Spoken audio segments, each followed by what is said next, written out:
হানিয়ার পুরো নাম ইসমাইল আব্দুস সালাম আহমেদ হানিয়া। ১৯৬৩ সালের ২৯ জানুয়ারি গাজার আল-শাতি শরণার্থী শিবিরে জন্মগ্রহণ করেন তিনি।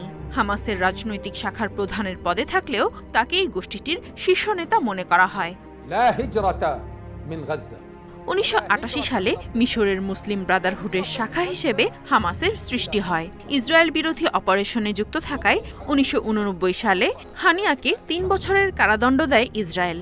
১৯৯২ সালে তাকে হামাসের অন্যান্য নেতাদের সঙ্গে দক্ষিণ লেবাননের একটি জনমানব শূন্য স্থানে নির্বাসিত করা হয়।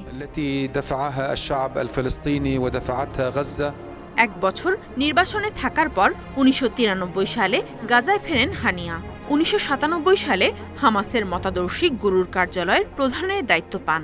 সে বছর হামাসকে সন্ত্রাসী সংগঠন হিসেবে তকমা দেয় যুক্তরাষ্ট্রসহ কয়েকটি পশ্চিমা দেশ।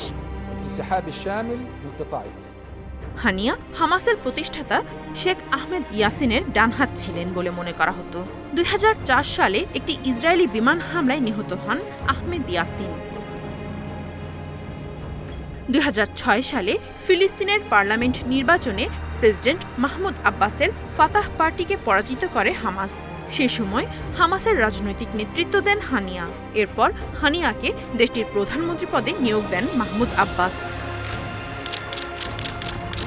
২০০৭ সালে মাহমুদ আব্বাস হানিয়াকে পদচ্যুত করে সালাম ফাইয়াদকে প্রধানমন্ত্রী পদে নিয়োগ দেন। ওই সিদ্ধান্তকে অসাংবিধানিক আখ্যায়িত করেন হানিয়া। সপ্তাহব্যাপী রক্তক্ষয়ী সংঘাতের পর ফাত্তার কাছ থেকে গাজার নিয়ন্ত্রণ নেয় হামাস। ২০১৭ সালে হামাসের রাজনৈতিক ব্যুরোর প্রধান হন ইসমাইল হানিয়া। এরপর থেকেই হামাসের প্রধান হিসেবে গাজা, পশ্চিম তীর ও প্রবাসে হামাসের রাজনৈতিক কার্যক্রম নিয়ন্ত্রণ করতেন তিনি। ২০১৮ সালে তাকে সন্ত্রাসী তকমা দেয় যুক্তরাষ্ট্র।